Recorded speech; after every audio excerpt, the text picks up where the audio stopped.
Okay, this lesson for the Cornet Project class, an outreach of, or an extension of the Apologetic and Outreach Ministry of Landmark Missionary Baptist Church in Jacksonville, Arkansas.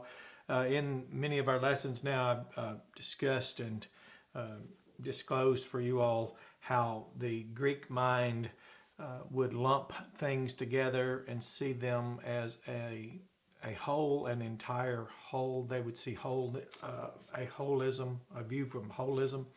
It's quoted here that the most typical feature of the Greek mind is a sense of fundamental unity in nature and of a wholeness of things. The conclusion was lumpers group together as many things as possible. Splitters do not hesitate to create new categories whenever they see significant differences. Well, one thing I was wanting to address is in the charismatic field, I suppose, for using a very large category. There was an attempt to synthesize Calvinism and Arminianism, or a willingness to acknowledge, I suppose, good points or bad. In 1978, this is produced by the Assemblies of God, has declared itself regarding the security of the believer in Bylaws, Article 9, Section 1. It says, the Calvinist stresses rightly God's sovereignty and divine prerogative, while the Arminian stresses also rightly man's free will and responsibility. The two positions, however, must be considered together if they are to be properly understood. So it says here, the General Council of the Assemblies of God believes in the sovereignty and divine prerogative of God, untainted by arbitrariness or caprice.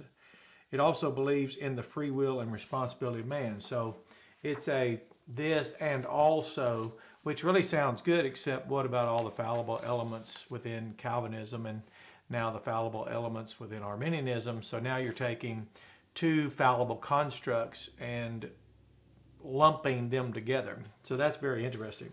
One of the things that was interesting was it says it's unnatural for a Christian to continue in a life of sin. That is, as long as he has the life of Christ within him, he cannot habitually sin. It says the one who practices sin is of the devil. Whosoever is born of God does not practice sin, does not keep on habitually sinning. Now you notice they don't define that word sin and that action in the context of 1 John. It says he cannot keep on sinning the way the child of the devil does. Instead, the Christian should grow. Now, you notice how they switch from inevitably the child of God cannot continue in sin until they switch to the Christian should grow, not inevitably or inevitably will grow, which is exactly odd that they would place that. And lay aside sin, should grow spiritually and lay aside sin, recognizing that continued sin will adversely affect his faith. Now, I have no idea what they mean by that abstract idea of faith. But it says here, having stressed the sovereignty and grace of God, it's also imperative to bring the free will and responsibility of the believer into focus. Again, they haven't defined the concept free will nowhere in here. They're not speaking in relationship to libertarian free will, compatibilistic free will, nor the causal agency of man, which the Bible specifically states. So they go on and they say, the believer, it says, it's also imperative to bring in the free will and responsibility of the believer into focus, meaning don't leave that out, bring that into the picture. God does not withdraw the power of choice from the person who believes. So they are saying the person retains the power of choice. Now they don't say what that power is, nor do they say if choice is haeresia, preference, or from eklego, the verb to speak out, from which we get the word elect. But again, this is not about Bible content. This is using English as it understands culturally developed constructs of Calvinism and Arminianism. So we got a train wreck here. But notice what it says. They do say by the exercise of free will, the believer becomes a child of God. And by the continued exercise of free will, he remains a child of God. To keep on believing is the believer's responsibility. So that's really what I want to address right now. That's one of the reasons why I could never even entertain the notion, because the word grace isn't there at all. But we'll move on. Let's look at something here. Now, they didn't say what it means to exercise. Like are we exercising to keep our free will in shape? They didn't say which free will they're exercising. They didn't define what does it mean to exercise the free will. So again, without the inflectional morphemes of the biblical Hebrew. You get into this could, would, and should. But according to the Bible, knowing perfectly, perfect tense faith, that's really what I'll address here, because this is saying that it's the exercise. So they say you start with free will. Now, that's undefined for them. You wouldn't get away with this in the seminary, for example, and you really wouldn't get away with it. You shouldn't get away with it in a church, especially in a church. So they say by the exercise, and they just keep introducing words here. So that's undefined, especially. The exercise of this free will, the believer, now notice they didn't mean this, they already called you the believer. The believer, so the exercise of free will makes you a believer. By being a believer, let's just keep going, becomes a child of God. Child of God. And notice, and by the continued exercise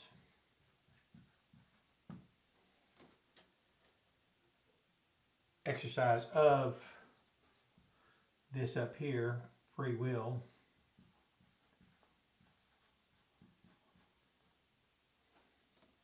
he remains a child of God. Oh, sorry.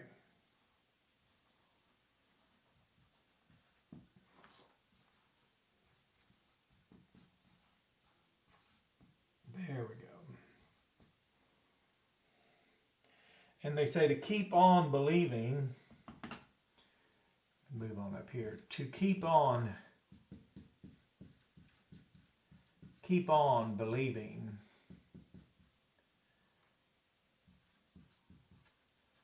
They say that's the believer's responsibility.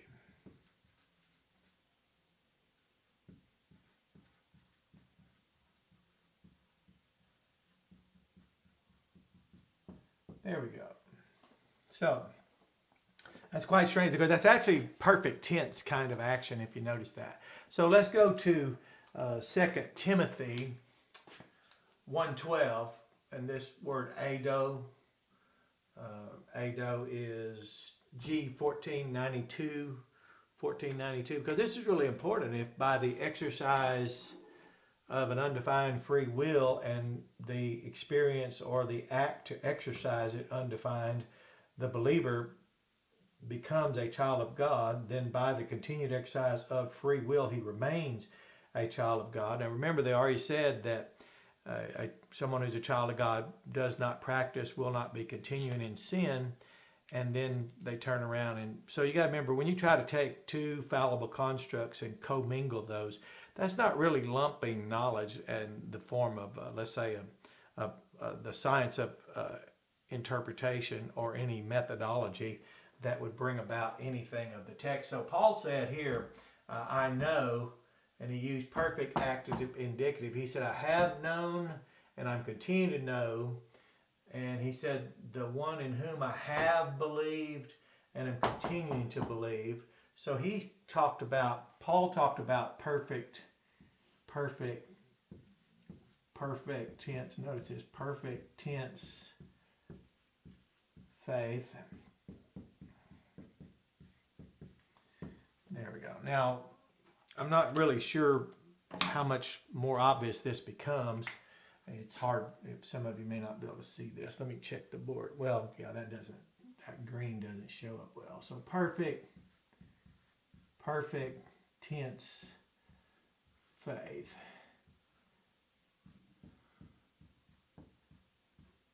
There we go. So perfect tense faith. Now they're talking about perfect tense free will. That's the act on earth. They say by free will you become a believer, and the believer becomes a child of God. and by the continued exercise of free will, you remain a child of God. So Paul mentioned something interesting here. So adoi, perfect, active, indicative. Let's just keep this real simple. It presupposes pisteuo, perfect, active, indicative. There.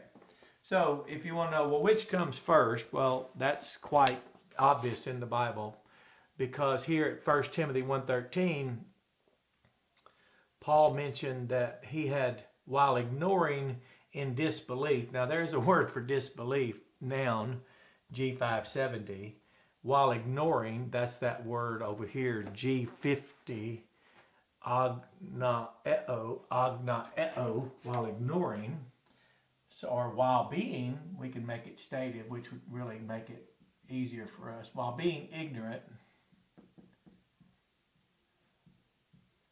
So now we see the relationship of knowledge. While being ignorant, in unbelief, in disbelief, so the negation of faith, and so let me just do, wait a minute. While being ignorant, in disbelief. So he said the idea of disbelief is characterized by an ongoing, it's an environment in which an ongoing state of being ignorant exists. So that's it. Let's leave that for a moment. Because here we go to Acts 18:27 and we see a perfect active participle. Ones who, having believed, are continuing to believe, always believing. That's perfect tense faith, believing. And then it says through the grace, or because of the grace. Notice that this gives us a because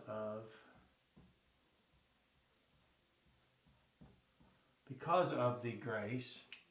And then, which would be very difficult to understand, how are they saying, they're saying the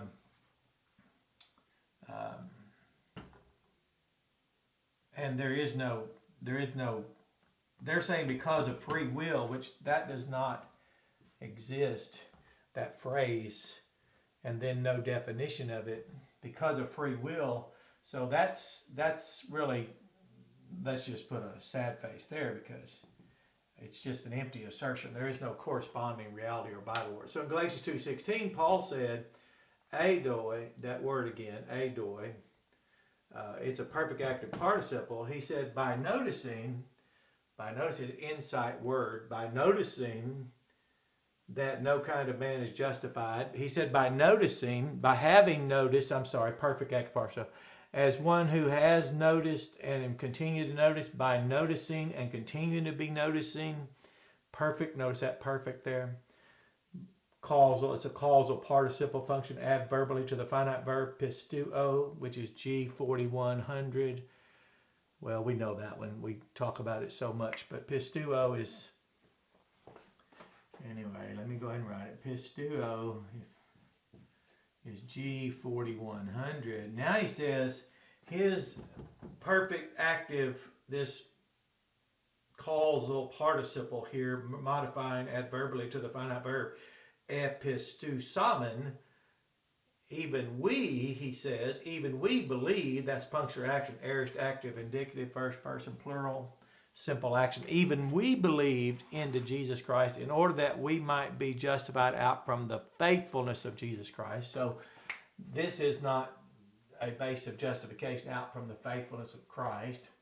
So when we learned in the Bible where Jesus said had powers and miracles that he did at Capernaum, he said that of the people in Sodom, they could have and they should have, and had he done the works, they would have. But in Capernaum, where they could have and should have, they did not.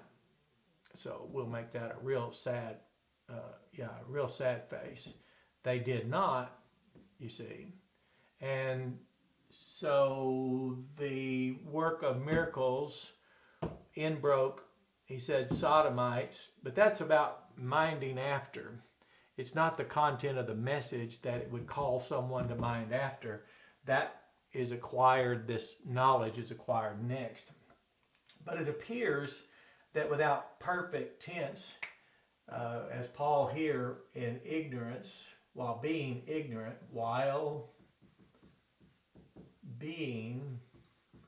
that's a perfect active participle, ignorant, that's a state of being. And what was he ignorant of? Well, Galatians 2:16, he had not the knowledge, perfect knowledge especially. He was not one who, having noticed, acquired that insight, and was not continuing with that knowledge, that insight, that no kind of man is justified out from any kind of law. Therefore, he had not believed into Jesus Christ in order that he might be justified out from the faithfulness of Jesus Christ. It's similar to the go to faithalone.org. It's free grace. It's free grace. Which, can you imagine a website that instead of free grace, it would say free will? I mean, we don't have a song, amazing. So whatever the concept free will, as people argue, do we have one or not have one? That's really what's called missing the point. The Bible says we're causal beings. So if you want to define the concept of free will as causal, without the oida, the perfect, now notice that, I'll just say without the perfect knowledge, there'll be no perfect action. Without the perfect action of knowing, insight, then we believe according to what we notice and know. So when we preach the gospel, it is to communicate a message, in-break the knowledge of the grace. Because if someone says, attributes, so if you want to argue, this is not about whether you're talking about Calvinism or not. This is talking about whether you're talking about caprice. And if you don't have a because of the grace attribution, to what else would we attribute it? And if in this idea of because of the grace, believing is not perfect active participle, you're not one who, having believed or always believing, then it's because something broke down here. It's because you're not one who, having known or always knowing. So the cure is the gnosis, the knowledge of the Lord and Savior Jesus Christ, the personal knowledge, which becomes eido. It's more personal, more insightful, more personally acquainted with, because we can find people with gnosko, for example, objective, as we would say, knowledge. And we even hear people say you need a personal relationship. You need a personal knowledge, meaning a personal knowledge in a knowing, intimate manner. Well, that's eido. And without that insight. So when we get to, when we hear people say in charismatic, for example, that's somewhat popular, somewhat like the Assemblies of God, they really have a lot to say here without saying anything. And they say, and by the continuing ever, so they say that they say dia, and then they leave the Bible and they say because of free will. A lot of people seem to exercise their free will to support cults. They seem to exercise their free will to support religions, theistic orders, traditions, different gospels that according to the Bible aren't gospels. Paul said any gospel that suggests there is a basis out from which a man would be declared right that's apart from the faithfulness or other than the faithfulness of Jesus Christ is not another gospel anyway. So here someone's trying to find something to keep these people going, but the Bible says that we have been graced. Here we go, graced. Let's go ahead and write that down. It's a nice word. Charizomai. To keep on. Believing. And let's go ahead and use our grammar, but that means that grace, that verb grace, the verb is what class? Transitive, absolutely. There we go. It's a transitive verb. That's Philippians 1:29. I'm thinking that it's been a little while. Philippians 1:29. So if we've been graced to keep on believing, what does this mean? What does this mean?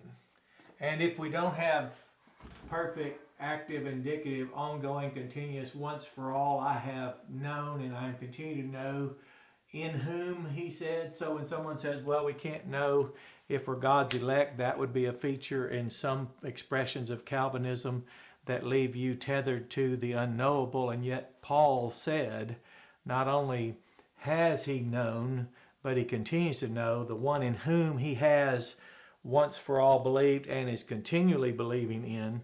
So that's really for us as Christians. Our interest is, do I know? So we have Christ, Christos. That's the one in whom we can know and always be knowing, and believe and always be believing. That's perfect tense faith. So we can have that. We can also have because of. We can have the dia, because of the taste. Where am I at? I'm about to misspell grace. That won't happen on my watch. Caprice. Sorry, I left that out. Caprice. Well, that's really close to Christos, isn't it? Caritos, sorry. Well, you can't misspell grace if you spell it Christ. Caritos. There we go. So because of the grace, so we have that which takes care of us. We have the transitive action of grace. So I'm not really sure what the aversion to God's grace is, except it would have to be based on a lack of perfect knowledge, insight. That is the perfect kind of once knowing, always knowing, therefore once believing, always believing. That would almost be parallel in equating each other. So to be one who is first always knowing, having known and now continue to know, you become one who, having believed or always believing. Paul said that was causal in the, he said, by being one who has known and is continuing to know that no kind of man is justified without any kind of law, even we believed. So we've got all that worked out. We certainly don't need to attribute, I wouldn't know, what if you exercise the wrong free will? Now it's only funny if you don't take people's lives seriously, but it's a terrible life of futility to be tethered to something that no one seems to be able to agree upon. And when you introduce causal agency, it seems like libertarians say, well, that won't work because now we have a definition, we have nothing to debate. Compatibilism is well developed, and yet it would say, well, causal agency, causal being, and then taking that where verbs have that inflected form and placing it as context, well, that's just not worth it. So again, this is an apologetic and outreach based on language, the Koine text. And so if you don't have perfect tense faith, the first thing we can know is you don't understand. It's a breakdown in knowledge, and that's all. And then, of course, like I said, it would be funny if faithalone.org was free will instead of free grace. How terrible would that be? I thought that was funny that even controversy about free grace. There should be a controversy about free grace. I'd much rather talk about free grace, the gracious exemption we receive as ones who believed into Jesus Christ. I'd much rather talk about the perfect tense of once believe, always believing, and understand what presupposed that, which is to once know, to always be knowing, especially when we see that in unbelief, he was one who was always being ignorant. So you have a blessed day and enjoy this lesson.